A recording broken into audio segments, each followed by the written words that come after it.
ನಮಸ್ಕಾರ. ನನ್ನ ಹೆಸರು ಪ್ರವೀಣ್ ಕುಮಾರ್. ನಾನು ಗಾಯತ್ರಿ ವಿದ್ಯಾಲಯದ ಅಧ್ಯಕ್ಷ ಹಾಗೂ ಸಂಸ್ಥಾಪಕ ಆಗಿರುತ್ತೇನೆ.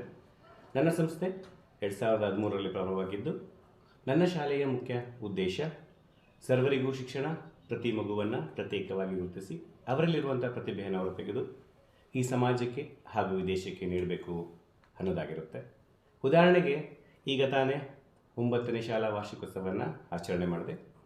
ಅದರಲ್ಲಿ ನನ್ನ ವಿದ್ಯಾರ್ಥಿನಿ ಕಿರುತೆರೆಯ ಬಾಲನಟಿ ಮಾನಿಕಾ ಪಾಲ್ಗೊಂಡಿದ್ದು ವೇದಿಕೆಯನ್ನು ಹಂಚಿಕೊಂಡಿದ್ದು ನಮಗೆ ತುಂಬ ಖುಷಿ ಅನ್ನಿಸ್ತು.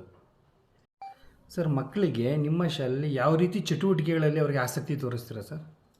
ನಾನು ಆಗಲೇ ನಿಮಗೆ ಇನ್ಫಾರ್ಮ್ ಮಾಡಿದೆ, ಪ್ರತಿಯೊಂದು ಶಿಕ್ಷಕರು ಮಗುವಿನ ಪ್ರತ್ಯೇಕವಾದ ಗಮನವನ್ನು ಹರಿಸಿ ಅವರನ್ನು ಗುರುತಿಸಿ ಅವರಲ್ಲಿ ಯಾವ ಲೋಪದೋಷಗಳಿದೆ, ಕಲಿಕೆಯಲ್ಲಿದೆಯಾ, ಹಾಗಾದರೆ ಕಲಿಕೆಯಲ್ಲಿ ಯಾವ ರೀತಿಯಾದಂಥ ಅಂಶಗಳನ್ನು ಕೈಗೊಳ್ಳಬೇಕು, ಅವರನ್ನು ಅಭಿವೃದ್ಧಿಪಡಿಸೋಕ್ಕೋಸ್ಕರ ಪೋಷಕರಲ್ಲಿ ಯಾವ ರೀತಿಯಾದಂಥ ಒಂದು ಕಮ್ಯುನಿಕೇಷನ್ಸ್ ಮಾಡಬೇಕು ಅಂತ ಗುರುತಿಸಿ ಪ್ರತ್ಯೇಕವಾಗಿ ಅವರ ಹತ್ರ ಹೋಗಿ ಕೇರ್ ತಗೋತಾರೆ. ಸರ್, ಮುಂದೆ ಶಾಲೆ ನಡುವೆ ಇಂಟರ್ನ್ಯಾಷನಲ್ ಸ್ಕೂಲ್ ಥರ ಬೆಳೆಸ್ಬೇಕಂತ ಈಗ ಆಲೋಚನೆ ಹಾಕ್ಕೊಂಡಿದ್ದೀರಾ? ಖಂಡಿತ. ನಾನು ಈಗ ಆಲ್ರೆಡಿ ICSE ಸಿಲೆಬಸ್ನ ಮಾಡಬೇಕು ಅಂತೇಳಿ ಫಾಲೋಅಪಲ್ಲೇ ಇದ್ದೀನಿ. ಹಾಗೆಯೇ ಕಾಲೇಜು ಸಹ ಮಾಡಬೇಕು. ಇಲ್ಲಿ ಓದಿರೋ ಮಕ್ಕಳಿಗೆ ಸಂಪೂರ್ಣವಾಗಿ ಇಲ್ಲಿ ಬಂದು ಪ್ರಿ-KGಗೆ ಅಡ್ಮಿಷನ್ ಮಾಡಿದ್ರೆ ಪದವಿ ಪೂರ್ವ ಕಾಲೇಜಿಂದ ಹಿಡಿದು ಅವರು ಉನ್ನತ ಶಿಕ್ಷಣವನ್ನು ಪಡೆಯೋ ತನಕ ಇಲ್ಲೇ ಇದ್ದು ಹೋಗಬೇಕು ಅನ್ನೋ ಉದ್ದೇಶದಲ್ಲೇ ಇದ್ದೀನಿ. ಅದು ಸಹ ಕಾರ್ಯರೂಪದಲ್ಲೇ ಇದೆ. ಆದಷ್ಟು ಬೇಗ ಸಹ ನಾವು ಅದನ್ನು ಮಾಡ್ತೇವೆ. ಮಕ್ಕಳಿಗೆ ಸಾರಿಗೆ ವ್ಯವಸ್ಥೆ ಎಲ್ಲ?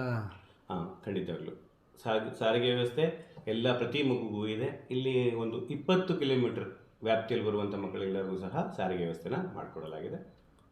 ಕೊನೆಯದಾಗಿ ಏನು ಹೇಳೋಕ್ಕೆ ಇಷ್ಟಪಡ್ತೀರಾ ಸರ್? ಹಾಗೆ ನಾನು ಮೊದಲನೇ ಹೇಳಿದ ಹಾಗೆ ಮಕ್ಕಳಲ್ಲಿ ನಾನು ಒಂದು ಎಲ್ಲ ರೀತಿಯಿಂದ ಆಲ್ರೌಂಡ್ ಡೆವಲಪ್ಮೆಂಟ್, ಸರ್ವತೋಮುಖ ಅಭಿವೃದ್ಧಿನ ನೋಡಬೇಕು, ಬರೆಸಬೇಕು. ಅದೇ ನಮ್ಮ ಉದ್ದೇಶ. ಅವರನ್ನು ಒಂದು ಉನ್ನತ ಸ್ಥಾನಕ್ಕೆ ಕರ್ಕೊಂಡು ಹೋಗಬೇಕು ಅನ್ನೋದೇ ನಮ್ಮ ಮಹದಾಸೆ. ಹಾಗೂ ಶಾಲೆ ಪ್ರಾರಂಭ ಮಾಡಿರೋ ಉದ್ದೇಶವೂ ಸಹ ಇದೆ. ಪೋಷಕರಿಗೆ ಏನು ಹೇಳೋಕ್ಕೆ ಇಷ್ಟಪಡ್ತೀರಾ ಸರ್? ಪೋಷಕರಿಗೆ ನಾನು ಇಲ್ಲಿ ಬಂದಾಗ ಹೇಳಿಷ್ಟೇ, ಮಗುವಿಗೆ ಒಂದು ಅಟ್ಲೀಸ್ಟ್ ಅರ್ಧ ಗಂಟೆ ಸಮಯನ ಪ್ರತಿ ಪೋಷಕರು ಕೊಟ್ಟು ಅವರಲ್ಲಾಗುತ್ತಿರುವಂತಹ ಒಂದು ಲೋಪದೋಷಗಳಾಗಿರ್ಬೋದು, ಕುಂದುಕೊರತೆಗಳಾಗಿರ್ಬೋದು ಗುರುತಿಸಿ ಶಾಲೆಗೆ ಬಂದು ನೀವು ಅದನ್ನು ಇಂಟಿಮೇಟ್ ಮಾಡಿದ್ರೆ ಪ್ರತಿ ಶಿಕ್ಷಕರು ಹಾಗೂ ನಾವು ಎಲ್ಲ ಆ ಮಕ್ಕಳನ್ನ ಪ್ರತ್ಯೇಕವಾಗಿ ಗಮನ ಹರಿಸಿ ಅದರ ಬಗ್ಗೆ ನಾವು ಫಾಲೋಅಪ್ ಮಾಡ್ತೀವಿ. ಓಕೆ ಸರ್, ತಾವು ಶಿಕ್ಷಣ ಕ್ಷೇತ್ರ ಯಾಕೆ ಸರ್ ಆಯ್ಕೆ ಮಾಡಿಕೊಂಡ್ರೆ?